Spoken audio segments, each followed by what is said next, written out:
नमो नमः। अब फिर स्वागत है व्याकरण वाणी परिवार में। और आज हम फिर से लेके आए हैं रस, और रस में वीर रस। अच्छे समझ लेना भैया, वीर रस किसे कहते हैं। वीर रस का स्थायी भाव आपको पता है कि उत्साह होता है।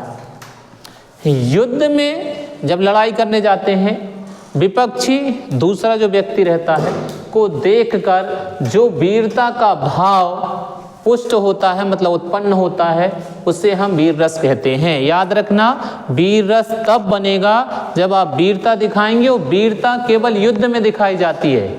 घर में जो लड़ाई होती है उसे वीरता नहीं कहते, उसे झगड़ा कहते हैं। ठीक है, तो युद्ध का वर्णन आना अनिवार्य है। चलो अब इसका उदाहरण है, एक बार फिर से सुन लो। वीर रस का स्थायी भाव उत्साह होता है। युद्ध में विपक्षी को देखकर, मतलब सामने जो लड़ने खड़ा है उसको देखकर जो वीरता का भाव उत्पन्न होता है, पुष्ट होता है, उसे वीर रस कहते हैं। ठीक है, युद्ध में, घर में नहीं। ये लिखा हुआ है, देखो। बुंदेले हर बोलों के मुंह हमने सुनी कहानी थी। जो बुंदेले थे उन्होंने कहानी सुनाई थी। खूब लड़ी मर्दानी, वो तो झांसी वाली रानी थी। मर्दानी इसलिए कहते हैं क्योंकि मर्दों की तरह लड़ी है। पहले लड़कियों को लड़ने की आज्ञा नहीं थी, तो उसने अपना भेष बदला और पुरुष मर्दों की तरह लड़ी है, इसलिए क्या कहते हैं, मर्दानी।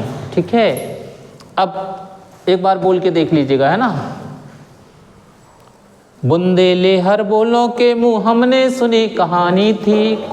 बुंदेले हर बोलों के मुंह हमने सुनी कहानी थी। खूब लड़ी मर्दानी, वो तो झांसी वाली रानी थी। हर बोले बुंदेलों के मुंह हमने सुनी कहानी थी। खूब लड़ी मर्दानी, वो तो झांसी वाली रानी थी। हर बोलो के मुंह हमने सुनी कहानी थी। खूब लड़ी मर्दानी, वो तो झांसी वाली रानी थी, वो झांसी वाली रानी थी।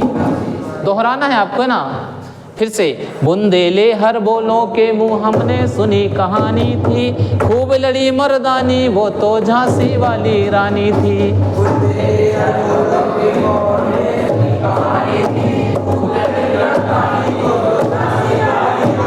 ओए झांसी वाली रानी थी, वो झांसी वाली रानी थी।